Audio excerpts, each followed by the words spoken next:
There is a star in the north that has always fixed its eye on you, and long into the night did you hold its gaze. With one move after another, your family journeyed closer to it, from a sinking Florida to what remains of Boston, to the far northern forests of Canada. The air became crisper, colder, and you could see your breath in the air most mornings, and yet you did not seem much closer. As you sat on your boat at night, you wondered, why does it call? Why do I answer? It was as if somehow all the miseries of your life, all the quiet loneliness, would be answered the day you reached it. But when you went further north than you had ever gone before, the sky began to change. The stars were strange and burned in emerald green and spun in vast circles as time lost its meaning. But directly overhead, a single star remained, unmoving, satisfied, beckoning as a window, as a smiling eye through a screen door, into a deathless place whose skies are written with a hello from the Hallowoods.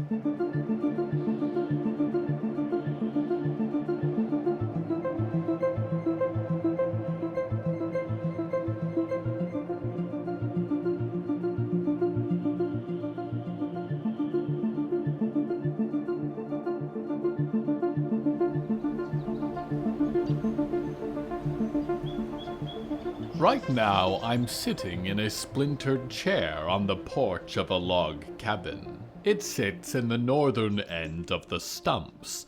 It is conspicuous. The paths of the exits from the city outskirts lead up towards its hill. Its front door lies in pieces. Its glass windows are shattered. It is a home for death, and death waits for its prey to come creeping for the bait. The theme of tonight's episode is Leads.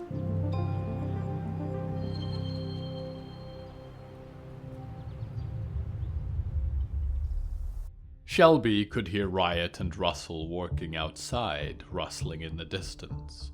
They gave an owl hoot every so often to signify that they were still alive and unkidnapped. She sat on the basement steps. Shank had found his way into a cool, dark space that lay unfinished beneath the house. The flaming sky of Scout City cast a thin red glow through the cracks of the floorboards above them. "You're clear on the plan?"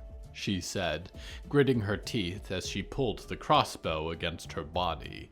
It took a lot of leverage to load it and lock it in place, which was difficult to handle one-handed. Shank did not say anything, but the tilt of his head told her that he was listening. "What's wrong? You've been quiet," she said. "Since the fight. We're about to get our revenge. Isn't that what you live for?" She had begun to notice that where the pale bone of his human jaw had been revealed by the wicker's blast, black tendrils of flesh had crept out from beneath his pigskin face to close the gaps, sealing him into the head again. "Ain't nothing," said Shank. "I'm ready when you are." Shelby sighed as the crossbow locked into place, and she set it down, began to worry about reattaching the bone saw to her arm. It was a cumbersome weapon, and she still had not fit the harness that attached it to her arm particularly well. It tortured the stump that remained of her wrist at times.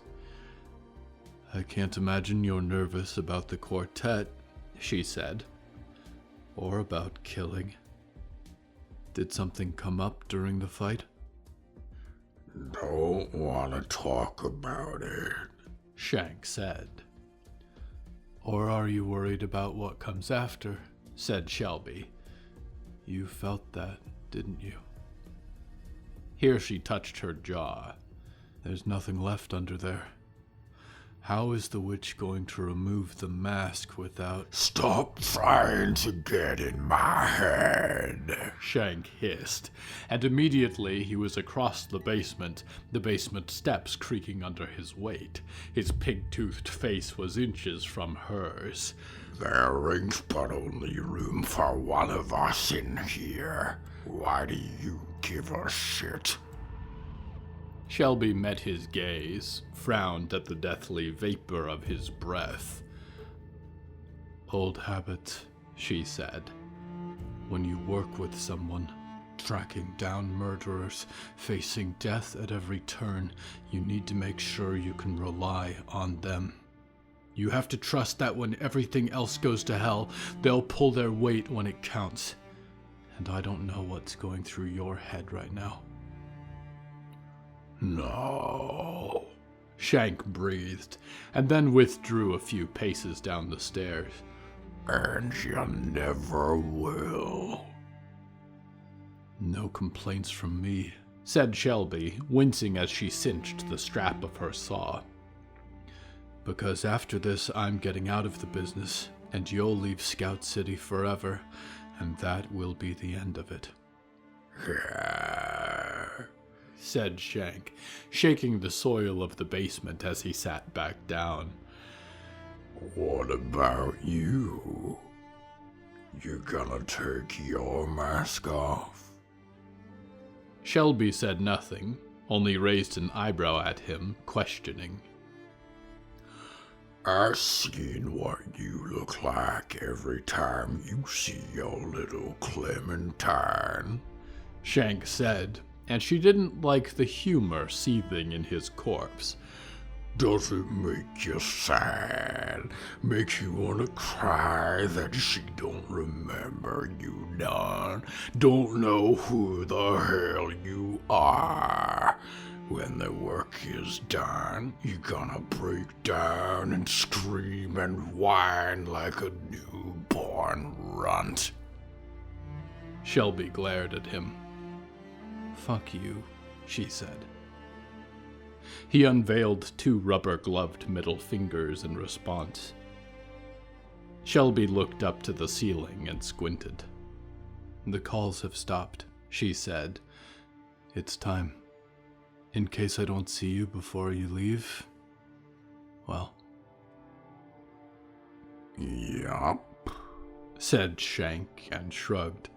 Right back at ya. She ascended the stairs, where a wooden chair sat at the end of a hall of flimsy floorboards, and stepped over its back to sit, crossbow in hand, the cleaver hanging from her belt. This time, she was the hunter.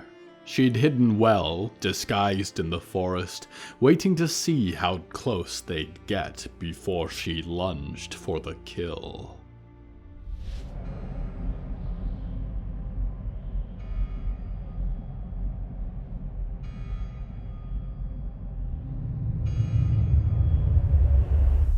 A peculiar silence has fallen over Scout City.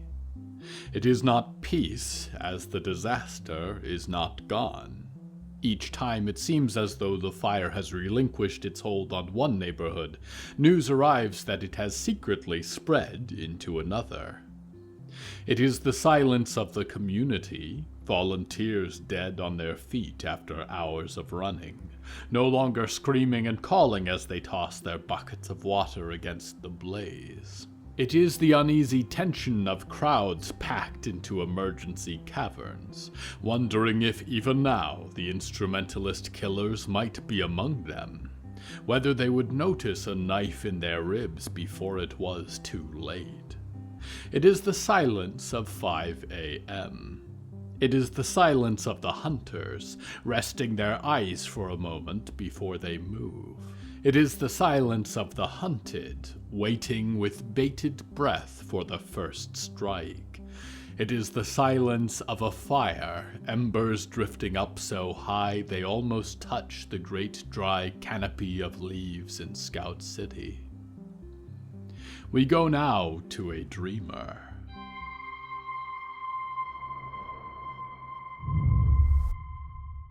Danielle sat in her nest in the upper trunk.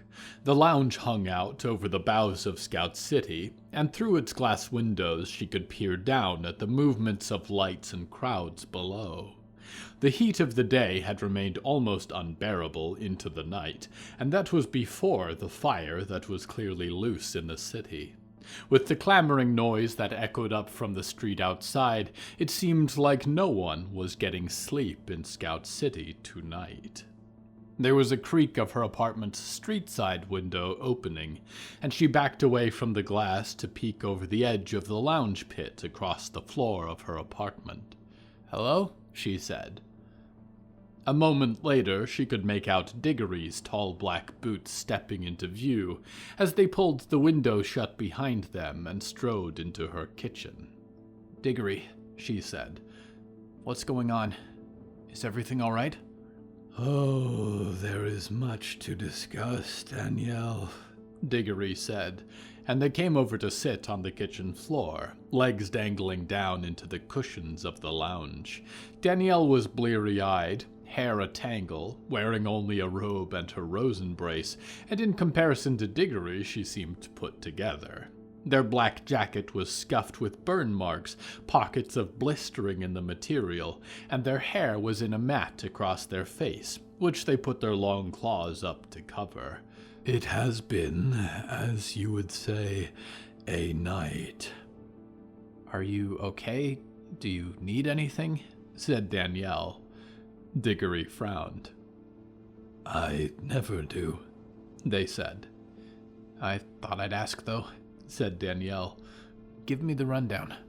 "Shelby has been harboring Shank," said Diggory. "That's, not good," said Danielle. "I've seen what that dude can do up close and personal. Or up dream and not impersonal. He traumatized a dog, also killed 3 people in 40 seconds. "That is not even the start of it," said Diggory. "Shank struck out on his own and fought the quartet. They were expecting him. He has a fear of fire, which they took advantage of. During this, he killed one of their members, Heather McGowan, the deputy." "The ginger one?" said Danielle. "All of the McGowans are ginger," said Diggory. "Deputy, I mean," said Danielle. "Yes," said Diggory. "When the other deputies reached us, we had found Shank again. We fought Scout City's deputies to resist his arrest, publicly. The deputy named Ignatius lit fires which got out of his control when we skirmished. I met a very nice deputy named Oswin, but Shelby cut both of their hands off. We ran. We are making a plan to fight back. I went to Valerie to inform her of our plight, but she does not trust me entirely, I think.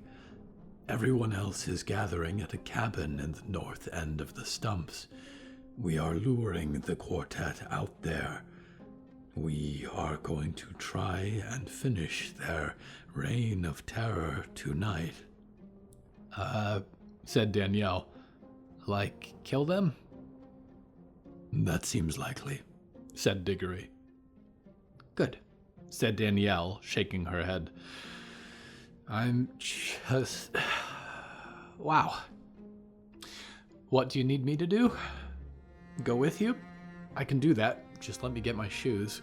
"Actually," said Diggory, raising a hand, "I was wondering if you would be willing to sleep."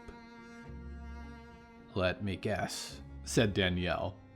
"Perchance to dream? I will say, though, Diggory, it's not as easy as you might think. If you're hoping I can track down the quartet, they have to be asleep, and it's like combing through a box of 1,000 pictures that are constantly changing.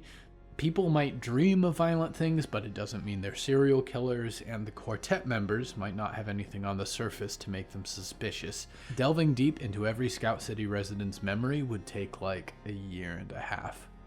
It doesn't have to be every resident," said a voice, and Danielle looked up to the kitchen to find 2 spirits appearing there.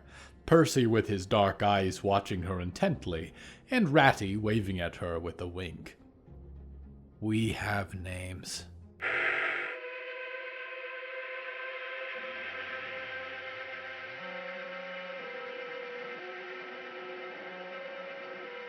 In marketing, a lead magnet is a piece of value you deploy, usually for free, to dredge up interest in your potential customer base.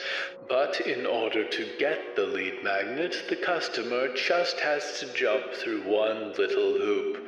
Give us an in. An email so we can send this lead magnet right to your inbox. A phone number so that our sales representatives can get you that free evaluation and keep talking to you afterwards. A mere morsel of your nightly dreams so we can allow you to experience the wonderful new innovation of dream-based advertising. You don't realize it, but by the time you've taken that first little step at no cost to you, you've entered the first stage of a 5-step process to becoming a lifelong customer. All of which is to say, you already support me for Queen of America. You just don't know it yet. But if you need shelter, come seek out Box Polaris, Box Pleiades, Box Virgo, Box Pisces, Box Ophiuchus. We are offering a free subscription to our Prime Dream 2.0. No need to sign away your life's possessions, no long-term commitment, not even an obligation to use our dreaming technology. We can offer you protection. We can offer you haven. Escape the desperate struggle of your life and join our land of plenty. We are hiring at a rapid rate for the employees that will make our country dream again.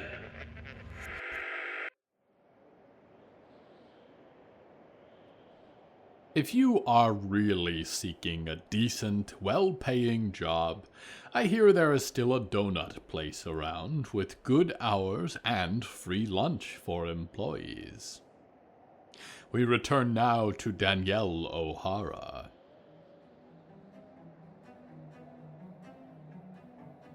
In Dream, Scout City was a tree of shadow that stood in a vast black expanse of forest. It was dotted with lights like stars, but they were few and far between tonight. She raced between them, passing the mind of a baby dreaming of shapes and colors in a sling pressed close to its mother, deep beneath the city on the shores of Lurch Lake. She passed, far outside the city, the mind of a man who dreamt lightly beside the depot of water barrels and buckets assembled several blocks down from the blaze. But she was looking for two minds in particular. Cole Kane, sheriff's boy, Ben Alder, junk seller's son.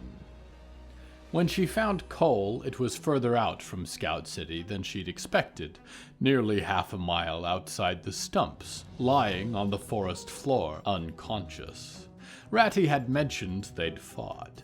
She descended to touch the sphere of light that burned in the outline of his skull, and pressed her hand to it, and was pulled into a brighter vision. She stood then in sunlit fields, with yellow-green grass waving and a wooden country fence stretching out across it. Green plains spread out to mountains that Cole had likely never seen in his life. Cole was a younger teenager in this dream, and he leaned with his father on the fence, although Virgil's cowboy hat obscured any view of his eyes. They seemed to be talking, but not with any legible words. The sounds that were in tune were the trickle of a nearby river, the sawmill song of distant cicadas. She thought it appropriate to give herself a breezy country dress and a wide-brimmed leather hat, and stood in cowboy boots half a grass field away. Cole's attention seemed to drift from his rambling father over to her, and she raised a hand to wave. He tilted his head, but did not seem to really grasp the implications yet. He was deep in the story he was telling himself. He wouldn't be for long, though. She felt the horizon darken as his brows furrowed. She approached, smiling all the way. "Howdy," she said. "What do you know about them killings?" "What?" he said.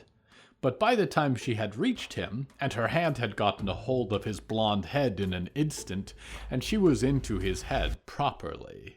She could feel him wrestle, his mind reluctant to leave behind the idyllic dream they were departing. But she had no choice. She was looking for snippets of conversation, of memory, anything that could be useful to them. Ratty, all the more vile and frightening in his memory. Vincent, grimacing and taunting. "Do you think this is the part where I kill you?" The brass-masked Ben Alder tilting to him. "Don't let the old man go, bring him back to the chapel." And the chapel itself. In through its gnarled wooden doors, the vaults of stonework within, the masks of the quartet flashing and the sunflower-masked fifth string laying on the steps of the altar. How afraid he had been, the church organ bristling with inner ghosts. "Hey," Cole said, and he was running down the church aisle behind her, trying to tackle her. "I know you. We'll know each other much better after this," she said, and twisted to touch his head again as he tackled her, and then they were in a flaming warehouse, kneeling next to a bloodied Heather. "Talk with the fifth string in the old chapel. She will tell you everything." If you wanted to crack the case, first you had to get inside of it. "Get out of my head," Cole said. He looked as he did now, minus the face full of pine needles. He let go of Heather's massive hand and looked up to where Danielle stood in the flaming wreckage of the Roots District warehouse. "I know it's you, Danielle. You don't know what you're dealing with here. It's best that you stay out of it and keep your mouth shut." "Are you kidding?" said Danielle, sitting on a crate and crossing her legs. "You're so screwed. Scout City Deputy starts helping the quartet. We've already identified half your crew, and I'm going to be on you forever after this. Don't fall asleep. Every time you do, I'll get your secrets. Do you understand what you chose tonight? This city, your own father you love so much, they're going to rip you apart." "This city is changing," said Cole, and looked down to Heather's body. "Monsters that rip people apart like this walk in the streets. There are people in this city that promote them, love them. You'd know more than anyone, wouldn't you? You see their nightmares." "There's no such thing as monsters," said Danielle. "There's the people you care about, and there's the people you're hunting down. Nightmare and problem are not the same. People are afraid of all sorts of things that aren't real. You could have done a lot of good if you'd taken what you had learned and come back to Scout City. How can you do any of this in good conscience?" "Never said it was," said Cole, standing up. Even in his dreams, he wore a badge. "In good conscience. But I haven't killed anyone. Not yet. If I had said no, sorry, not right now, thanks, to the quartet, they would have drawn and quartered me on the church floor. No doubt about it. I can be more useful this way." "Useful to who? Scout City or the quartet?" Danielle said, an eyebrow raised. Cole was silent at that. "Better make up your mind soon, huh?" said Danielle. He was fading suddenly, vanishing from the scene, and the fire was sputtering out. He was waking up. She sighed and left his head, and then where his glowing mind had been resting on the forest floor, he was gone. She returned to her body, lying comatose in the nest over Scout City, and woke with a start. Diggory sat above her, and Percy and Ratty drifted closer to the level of the ceiling, watching her intently. "Well," said Percy, "any luck?" "That depends," said Danielle, frowning, "on how much he remembers."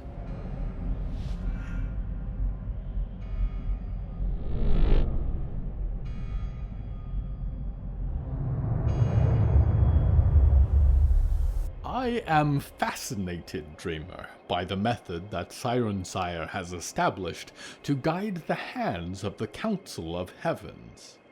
I am beginning to understand as I lurk here in the intermission, spectating their conversations. How do you maintain a pantheon? Get them to collaborate and respect each other's boundaries, maintain balance and focus. He has a different approach for each. Some are given riches or rewards, others titles or respect, yet others domain and territory, or responsibilities in which they can take pride. He looks to each of their efforts and praises their achievements, while at the same time using the threat of each of the others as a motivator. But more than anything, they are united similarly by a desire that they share, even if they would resent the comparison to any other.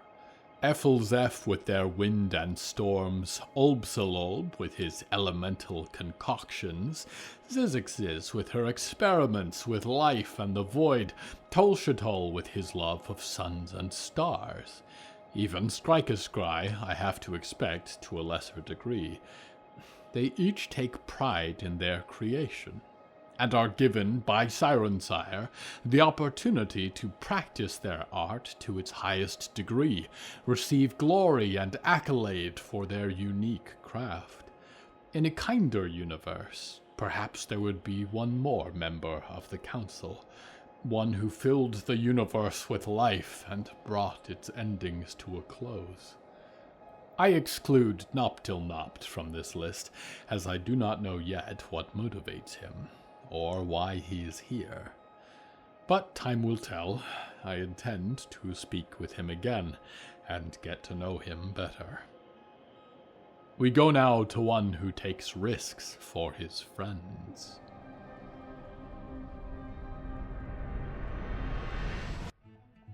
Arnold gulped and mustered his nerve for a moment outside the door. He had to have no doubts about his ability to succeed. If his friends didn't trust that he could do the job, then they wouldn't have sent him into the heart of the danger, away from the trap-laying effort. He pushed the door open and stepped inside.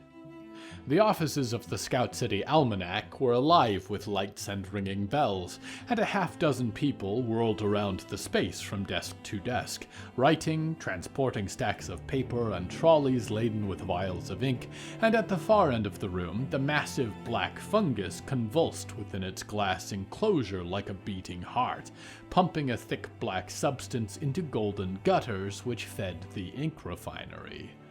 And over at the far end, half hidden behind her desk and typing furiously, was Victoria, eyes narrowed at an unruly sentence, thumbing her mustache.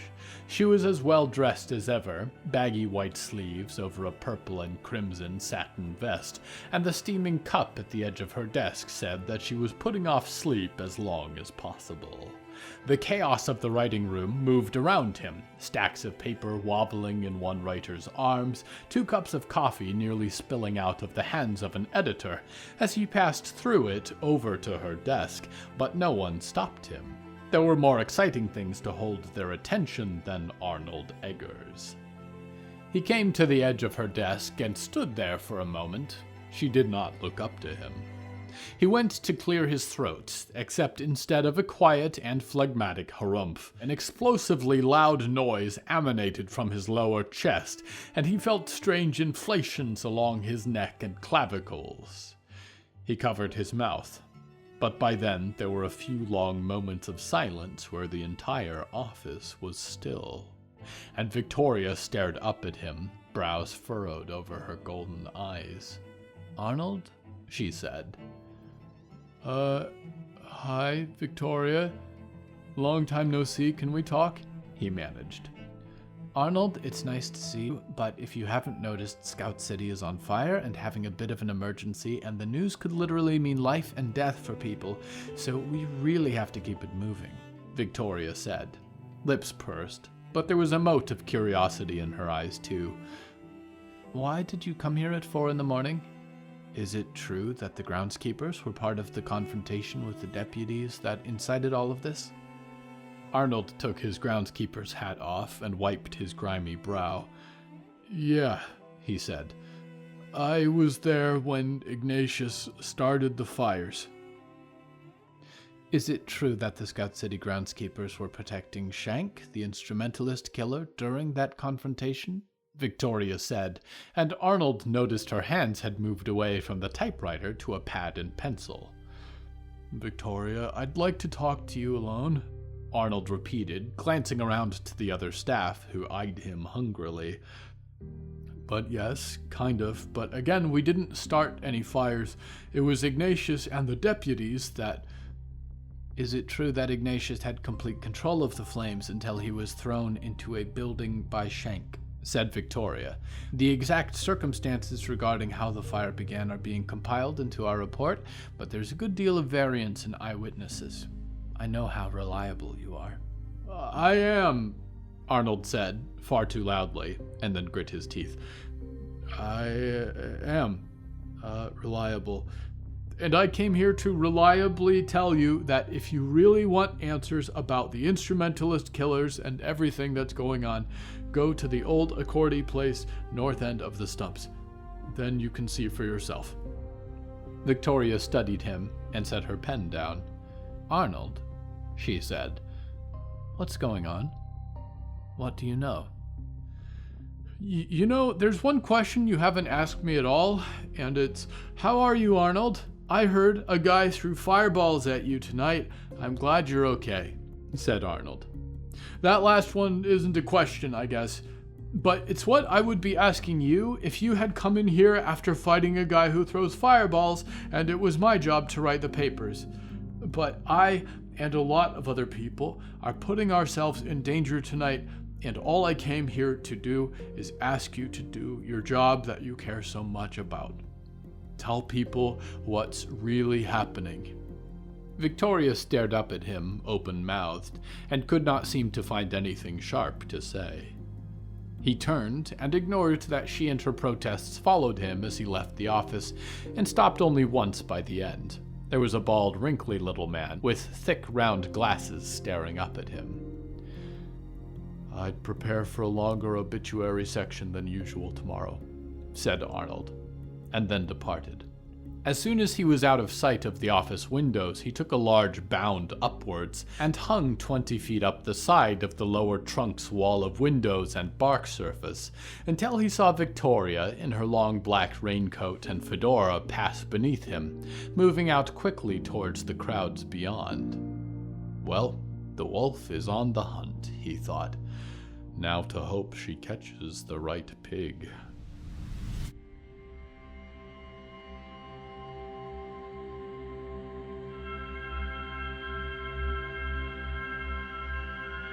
Leads. If Scrycus Scry is to be believed, there are threads of destiny and fate that draw each being inexorably into the future, mooring us at strange and yet predetermined harbors as we complete our lifelong voyages. Threads winding around us, crisscrossing and uniting us all in a web of the universe's own design. I do not put much stock in this. I think we are animals, gentle and ferocious at times, with defining traits, like your cellular matter or my infinity of eyes, choosing each moment what we think is best, sometimes swayed by joy or anger or optimism or fear. Inching into the future one hesitant decision at a time, or sometimes unbound in a bold run over eager and unburdened by string. Is that still the universe's own design? Is that still destiny? Or does it only feel like fate each time you choose and do not regret the choosing? Until you have chosen your last choice, dreamer, I am your loyal host, Nicky Nick, leading you always back into the Hallowoods.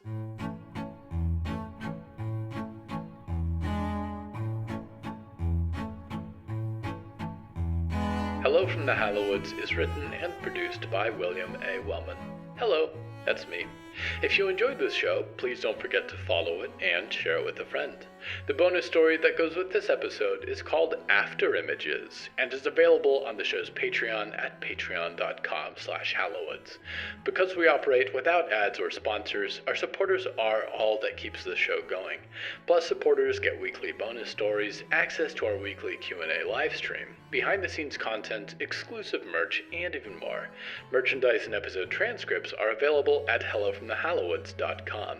You can even find us on social media at @thehallowoods. Music is used under license from artlist.io. Until next time, dreamers, please do not chase carrots without a thorough inspection. For every 10 carrots that are waved tantalizingly near to you, there are 3.7 strings leading to 3.7 sticks, which are in the hands of 3.7 people who are not going to let you actually get your hands on the carrot.